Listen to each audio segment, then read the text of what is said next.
afternoon, of course, to our dear professor. We have Dr. Rodora G. Magan. And this day or afternoon, I'll be showing to you a short talk show or presentation regarding to our topic we have here, behaviorism and inatism. So with me today is my great friend Anita, and we will be talking, of course, sharing a language theory of learning regarding to behaviorism and inatism. But before that, let's have first or define what would be the behaviorism and inatism. So as far as I know, we have behaviorism as a theory of learning that says language is learned through interaction with the environment alone, and especially through imitation from the parents and even from our practice and reinforcement.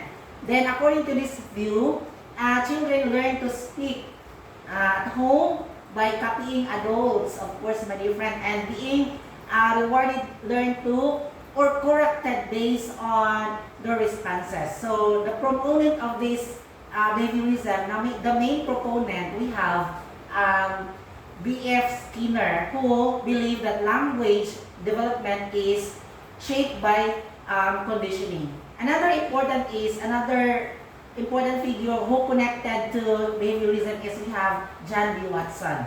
And for inatism, we have, on the other hand, argues that humans are born with an inborn inability to learn language. So this theory says that we have children naturally come up or acquire language because they have their own innate or built system or built-in mental system or innate.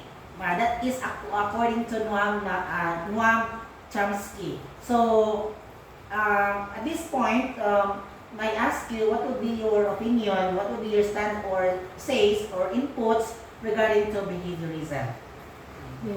Yes, my dear friend. It's simple first. Behaviorism says learning comes from the environment. Yes, very good.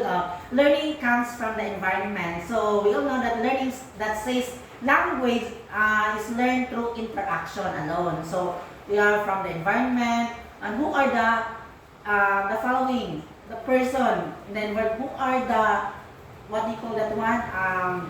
The main proponent, or who are the person behind. So we have here is the people around us. So the language, according to behaviorism, language is through acquiring by interacting one another. That is according to B.F. Skinner. So we have here the debate between behaviorism and inatism is language learning centers, or whether language is strongly associated, of course, by the main proponent, B.F. Skinner. And in his book, we have Verbal Behavior, 1957, my dear friend. Here, Skinner explained that children copy words to hear or correct language. For example, my dear friend, if the mother of that particular child says milk, when a child says milk, or the person or mother says milk, of course, the child will imitate. He will say milk. And, of course, and he or she receives milk, meaning for that is the positive response reinforces the word. So we should always say the appropriate word in order for us to deliver the appropriate language that could be imparted by the child. Okay. In contrast, inatism argues that humans are born with natural inability to acquire language. So, mainly linked to Chomsky, who criticized behaviorism. In his review, Skinner's work, he said that later introduced the aspects of theory or syntax. What do you mean by that? He argued that children could be produce sentences they have never heard before. Meaning to say, this is a contrast situation to behaviorism, because according to inatism, that is a contrast because inability or innate with human. Meaning to say, example, he argued that children can produce sentences they have never heard before, such as, example, I go to the park. I go to the park. So meaning to say, showing that they are applying or internal grammar rules, or rather than simply imitating adults. In summary, my dear friend Anit, we have behaviorism highlights of someone, the importance of environment imitation. So of course, behaviorism mostly by through imitation. Children are go beyond with imitation by copying the gestures. Example, by gestures of teacher. They're going to imitate that even in elementary. So mostly, children, they're going to imitate what is being taught by the particular teacher, what is taught by a teacher in that specific area or specific room. Yeah. So mostly, imitation happens in the behaviorism. So both perspective here influence modern language teaching.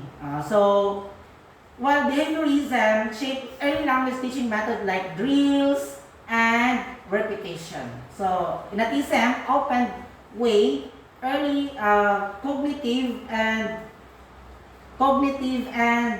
ability is part of the human nature rather than only, say for example, as a result of training and reinforcement, or we're going to give a positive reinforcement, positive feedback. That is behaviorism or from the innatism. So if you're the conclusion, it offered two different explanations for how people will learn on how we acquire language by through interaction, through imitation, through practice and reinforcement. So we have here a highlight.